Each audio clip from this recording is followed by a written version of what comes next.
Iniciamos nuestro segundo módulo del curso de bodegas de datos e integration services y particularmente en este módulo hablaremos un poco sobre cómo diseñar e implementar una bodega de datos.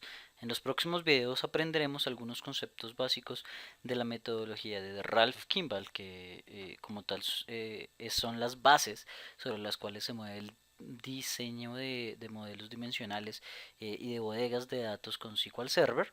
Y en este primer video haremos una introducción al diseño lógico y físico, dice tanto diseño lógico como diseño físico, de una bodega de datos.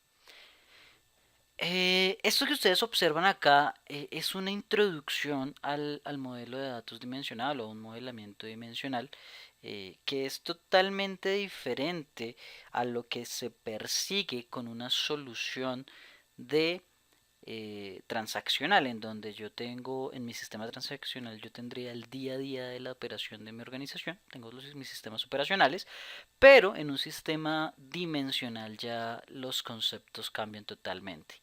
Aquí ya las preguntas de negocio que aprendimos a resolver en nuestro módulo anterior se centran particularmente en las medidas que quiero analizar o que quiero cuantificar y que se encuentran agrupadas por entidades de negocio que aquí se conocen como dimensiones. Las medidas básicamente me habla sobre los hechos o cualquier hecho, cualquier evento que ocurra a nivel de negocio. Esas son las medidas. Y las dimensiones básicamente son las formas en las que podemos agregar las medidas. Algunos ejemplos. Por ejemplo, yo quiero ver los ingresos por ventas de cada uno de los vendedores. Entonces ya tengo una medida que se llama los ingresos de las ventas y tengo una dimensión llamada vendedor. Tengo un beneficio por línea de producto, entonces tengo el beneficio que hace referencia a mi medida y la línea de producto que hace referencia a la dimensión. Cantidad de pedido por producto. Mi medida es un conteo hecho y mi dimensión los productos como tal. Costo por producto, ingresos por ventas por cliente, beneficio por región. Observen como tal que aquí yo tengo como ejercicio que tengo una serie de valores que quiero medir. Se observan aquí en el recuadro del centro. Y alrededor las entidades o dimensiones por las cuales vamos a hacer las medidas en cuestión. De esto particularmente es que estaremos hablando en los próximos videos, de cada una de estas dimensiones y de lo que observamos en la mitad que se conoce como tabla de hechos. Al tener un diseño de esta manera, pues de una manera muy fácil podemos observar y podemos tener claro cómo es un proceso de análisis de los datos, en donde tendríamos la mayoría de la información recopilada en la tabla de hechos, que es nuestra entidad, que observamos aquí en la mitad y que nos va a permitir desglosar la información por cada una de estas entidades. Por ejemplo, si yo quiero analizar las ventas por cliente, por región, por un año en específico, por un vendedor en específico, por un producto, observen que todo está centralizado en nuestra entidad que tenemos en la mitad, donde tenemos todas nuestras medidas, lo cual facilita al tener todo centralizado y desnormalizado poder hacer un análisis mucho más acertado de mi información y pues lo más importante, muchísimo más rápido.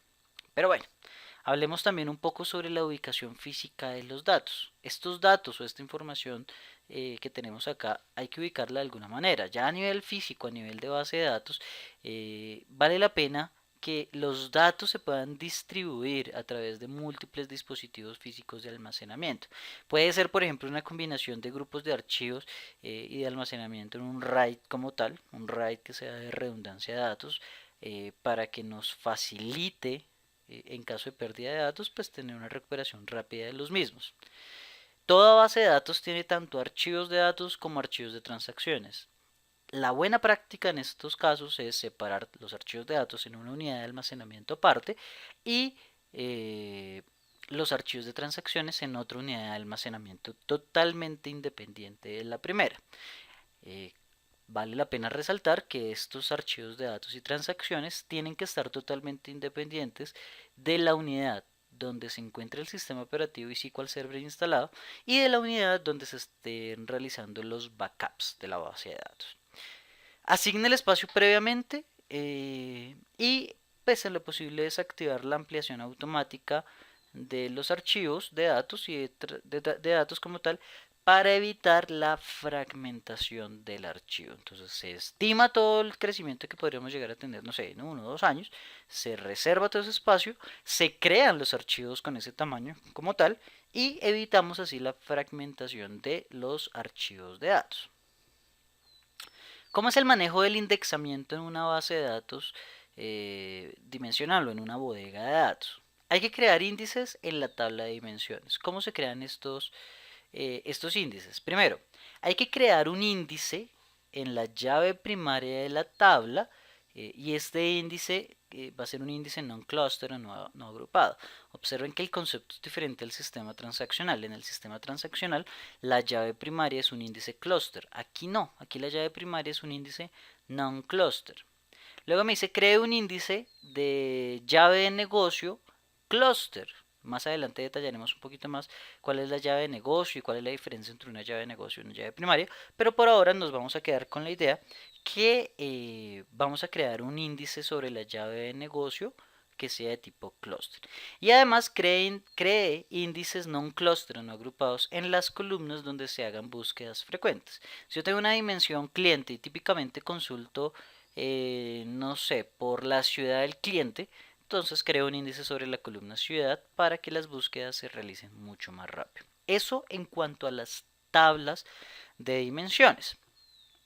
Por otro lado tenemos las tablas de hechos. En estas tablas de hechos también se hace importante crear índices, pero hay algunas consideraciones. El primero, cree un índice cluster en la llave de dimensión de tiempo que sea la más consultada. En caso de que haya más de una dimensión de tiempo, la práctica o la buena práctica que nos dice es cree un índice clúster sobre la dimensión de tiempo, sobre la llave foránea que hace referencia a la dimensión de tiempo. Y si hay más de una, como veremos que se puede presentar, sobre esta cree la llave, el índice agrupado. Cree índices no agrupados adicionales en las llaves de dimensiones frecuentemente consultadas, es decir, sobre las demás llaves foráneas crear índices no agrupados. ¿Ok? El optimizador de consultas que ofrece Microsoft SQL Server tiene toda una semántica mejorada en donde se permite hacer una mejor combinación de las consultas sobre un modelo estrella. Y por último, hay una característica nueva que se llama Column Store Index, que permite hacer unas búsquedas mucho más avanzadas y mucho más fáciles. Si se puede y si se tienen las herramientas para hacerlo, se deberían crear índices de tipo Column Store en las tablas de hecho y también en las dimensiones que sean de grandes volúmenes de información. Por ejemplo, no sé, la dimensión de clientes para temas de tiendas de cadena. O, por ejemplo, un Amazon. Un Amazon tiene una dimensión de clientes muchísimo más grande que una dimensión de productos. ¿Por qué? Porque tiene muchos más clientes de los productos que en realidad ofrece. Otra característica importante, hacer particionamientos siempre y cuando nosotros tengamos edición Enterprise para poder realizar el particionamiento. Cuando hablamos de particionamiento estamos diciendo que lo que hacemos es partir o particionar una tabla de hechos grande en varias ubicaciones de almacenamiento diferentes, ubicaciones físicas de almacenamiento diferentes. El usuario sigue viendo la misma tabla, para él sigue siendo la misma tabla como tal, la misma tabla de hechos idéntica, pero internamente esa tabla, físicamente esa tabla va a estar particionada en diferentes grupos, en varios grupos. Típicamente la partición se hace por la llave de la fecha, es decir, por la dimensión de tiempo, para que, por ejemplo, tengamos una partición del 2010, otra del 2011, otra del 2012, otra del 2013, etcétera, etcétera. Eh, ¿Cuál es el criterio para determinar la cantidad de particiones? Por ejemplo, Microsoft recomienda que cada partición tenga aproximadamente unos 40 millones de registros. Es decir, si manejamos volúmenes de información de esta magnitud, eh, intentar que la cantidad de información sea de este tamaño para poder realizar el particionamiento. Es decir, hablamos de grandes volúmenes de información que implicarían realizar particionamiento físico de mis tablas de hechos. Beneficios bastantes. Mejora el desempeño dado que podemos tener paralelismo en tablas particionadas. Si estoy lanzando una consulta que me traiga las ventas del 2010 y del 2011 y tengo particionado por años, pues SQL Server al tiempo lanza dos procesos para leer cada uno de los años. Mejora el desempeño, carga y eliminación de datos es muchísimo más rápido porque nos concentramos en los datos particulares que necesitamos. La administración de los índices pues va a ser mucho mejor. Ya los índices se van a crear ahora es por partición, por ende son menos datos del índice en vez de crearlos para toda la tabla. Es muchísimo más flexible este tipo de herramientas al momento de crear backups y restauraciones. Entonces hay varias ventajas que ofrece hacer particionamiento, que mejora el desempeño de las consultas y por ende la experiencia de usuario va a ser mucho más enriquecedora. Otra de las capacidades que podríamos llegar a tener, compresión de datos. Así es, SQL Server ofrece como característica la compresión de datos, en donde primero se puede reducir el requerimiento a nivel de espacio físico, se mejora el rendimiento de las consultas al momento de hacer todo el proceso de I/O, de escritura y lectura, eh, por lo general entre el 20 y el 30% por encima eh, se pueden realizar a nivel de CPU, lo cual implica que las consultas se pueden hacer muchísimo más rápido.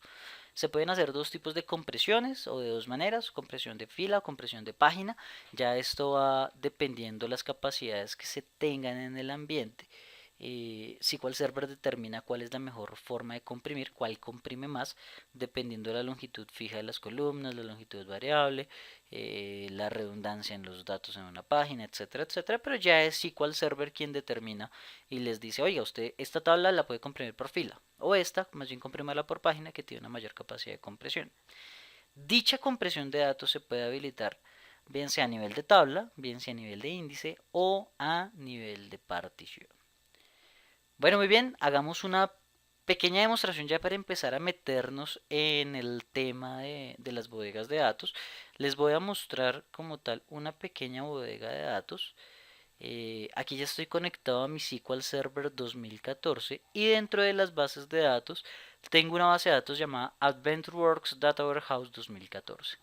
Esta bodega de datos ya tiene una serie de tablas, no sé si lo alcanzo a observar acá.